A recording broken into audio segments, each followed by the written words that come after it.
Hi everyone, Chef John here at Knapp Winery and Vineyard Restaurant.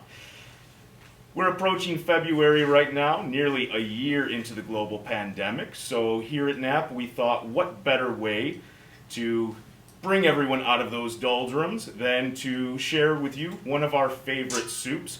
Very easy, simple thing to make. It's very flavorful, hearty, and delicious. So let's get started. So first and foremost, I personally like to make sure I have my mise en place together. So that's all of the ingredients and all of the prep that we need for the recipe together in one place, so we're not running around the kitchen and it takes you a lot longer to produce a meal than it needs to be, right? So the longest thing and the hardest thing that you're going to have to deal with is cooking and preparing the proteins.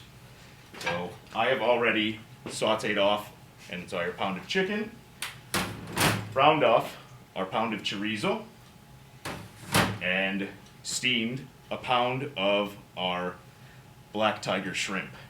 And then the rice, which I have in the recipe that's been provided to you, is 2.5 cups of parboiled rice. Now, a lot of people will just make their rice with water. I have decided to use a pinch of saffron and the chicken stock that we will be using in the soup to make the rice, so even more flavorful, right? Alright, so the first step is going to be to prepare our mirepoix. But before I start there, I want to make sure that I have a secure cutting board. This is something that a lot of home cooks won't do, and then your cutting board is going to slip and slide, and what does that result in? One less digit, right?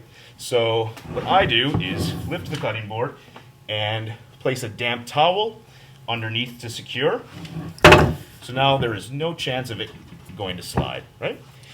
So mirepoix typically is carrot, celery, and onion, but a Cajun mirepoix is celery, onion, and a bell pepper. We will use carrot in this recipe as well. Alright, so the first thing that we're going to do is dice our onion.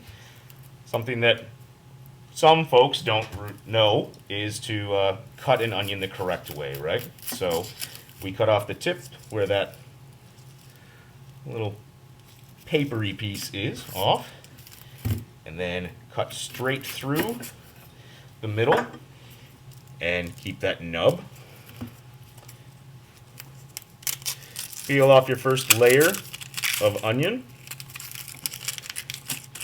Again, keeping that little nub on. That's going to keep all of the natural segments in place. And we're going to start dicing the right way, right? So some of you will have the onion this way in your hand. We cut this way, we cut this way, and then somehow manage to cut through the onion. The easiest way would be to take your knife and cut almost 90% of the way through the onion, not to cut all the way through, and make a bunch of vertical cuts where you see that onion, everything's in place, and then turn the onion and let the natural segmentation of the onion do that dicing for you. And what you're left with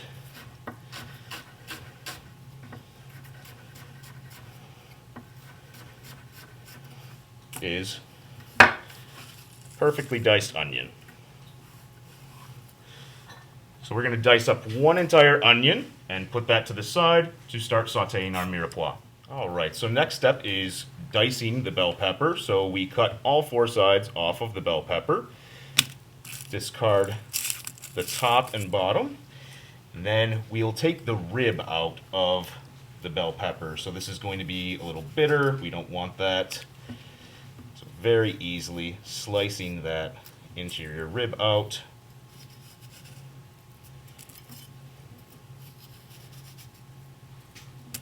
And then we get ready to dice. So first thing is going to be vertical cuts through the side of the bell pepper. Then collect and lateral, and then some tiny cuts straight through those little julienne pieces. Again, nice small dice of that pepper. All right, so next step is going to be to dice the celery rib. So take celery, cut in half once, and cut those ribs in half once more. Again, lateral placement on the cutting board, and then small vertical strokes right through.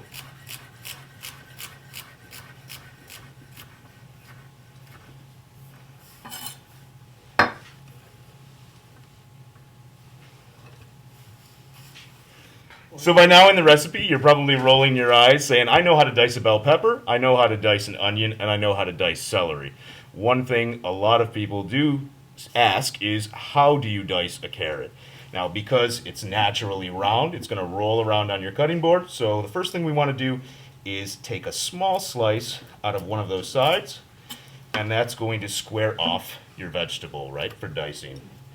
Next is small little slices, keeping those digits still intact. Tuck those fingers back and slice right through. So now we've got some beautiful planks that we can julienne and small dice. So vertical placement on the cutting board.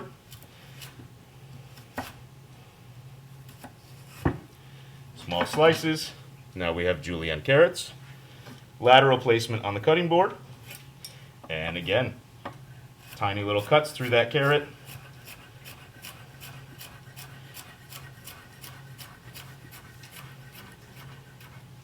Results in small diced carrot. All right, so the last part of our mise en place is to chop some parsley and mince some garlic. I'm sure you all know how to do this, so we're gonna warp speed through. If you don't know how, watch real close, all right?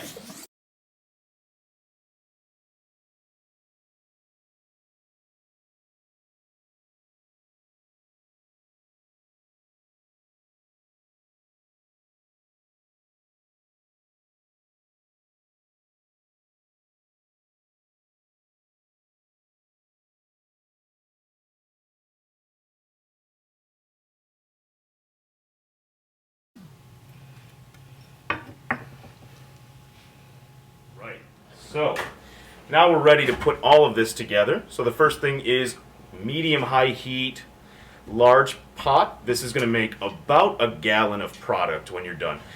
Nice thing about this recipe too is that it freezes very well. So first things first, your extra virgin olive oil in the pan, and that's going to get nice and screaming hot. Alright, so while the oil is heating, one thing that I do like to do is drop a couple of pieces of our onion. You hear that sizzle, but once they really start to dance, that's when we're going to add our mirepoix. Okay, so oil is hot enough, we're going to add our onion, our carrot, bell pepper, and celery.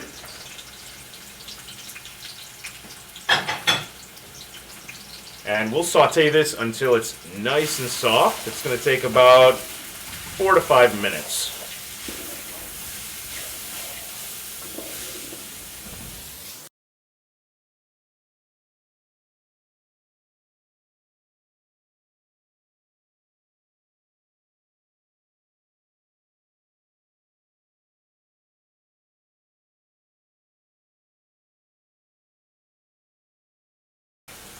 Alright, so once your mirepoix gets soft, we're going to add in our garlic. We don't do that initially because we don't want the garlic to burn. We'll saute this for about 3 to 4 minutes. That'll get nice and soft, and then we'll add our flour for the roux.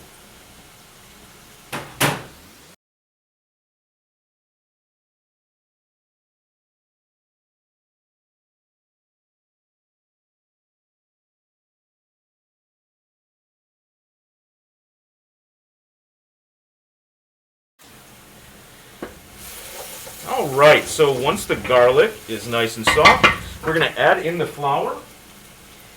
And that is going to create the roux.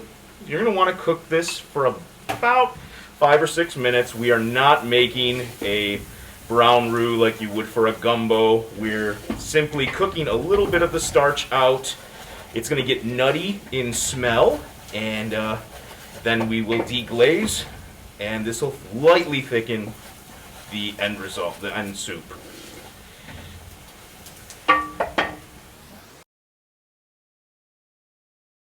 Alright, so you'll see that flour has really started to bind the mirepoix a little bit. It's starting to turn color, and we're about ready to deglaze momentarily.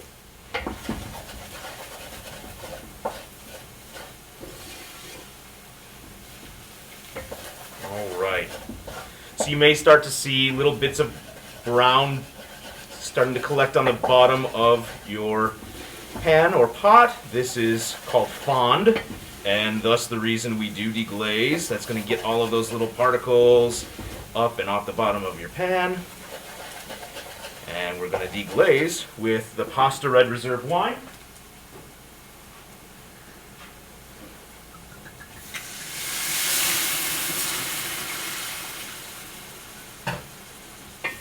Love that wine smell.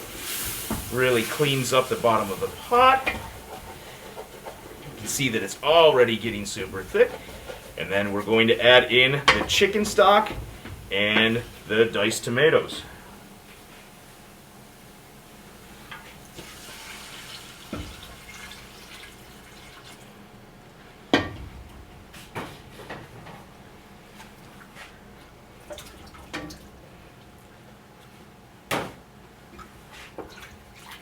Alright, so your 6 cups of chicken stock and your 2 cups of diced tomatoes. Get in here, that's going to start to simmer and get a little thick.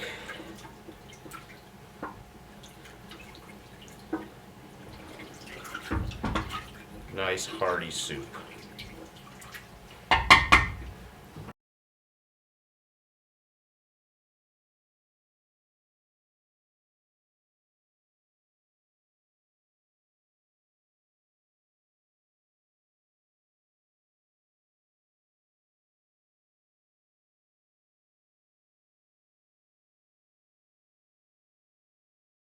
Alright, so everything's been simmering for about 15 minutes. Those flavors are coming along nicely. You've got this nice kind of nappe consistency. So when we talk nappe consistency, take the back of your wooden spoon. If you can run your finger through and keep a streak without it running, you've got the right consistency. So we had just the right amount of roux. It's turning out beautifully. Now we add in our diced chicken, that chorizo sausage,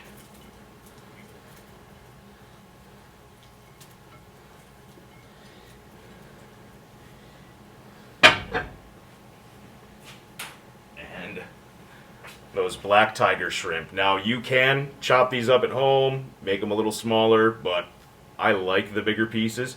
Plus, if you have someone in the family that doesn't really care for seafood, bigger pieces, easier to pick out, right? Stir that all in. Add our rice. And we'll adjust some seasoning with some salt and pepper blend. And we're ready to go. Add in that 2.5 cups of hard-boiled rice.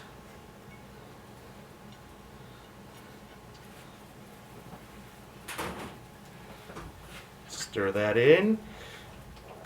Get everything nice and hot. You can see that this is a very hearty soup. Nice and thick, big chunks of protein. That rice is a nice addition. This is something that's going to stick to your bones. Once that's simmered for 5 or 10 minutes, we'll add in the chopped Italian parsley, and you're ready to serve.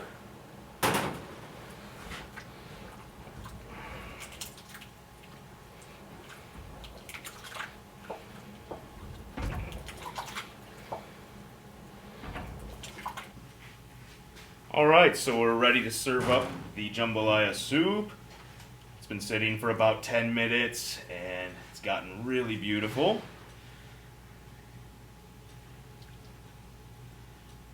Nice hearty ladles. And the best way to eat this soup is, of course, with some really crusty bread.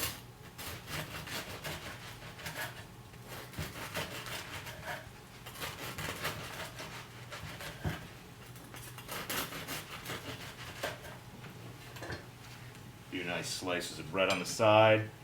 And if you have some sour cream at home, a little dollop in the center of this bowl isn't going to kill you. All right. Enjoy, guys. Thanks so much for watching.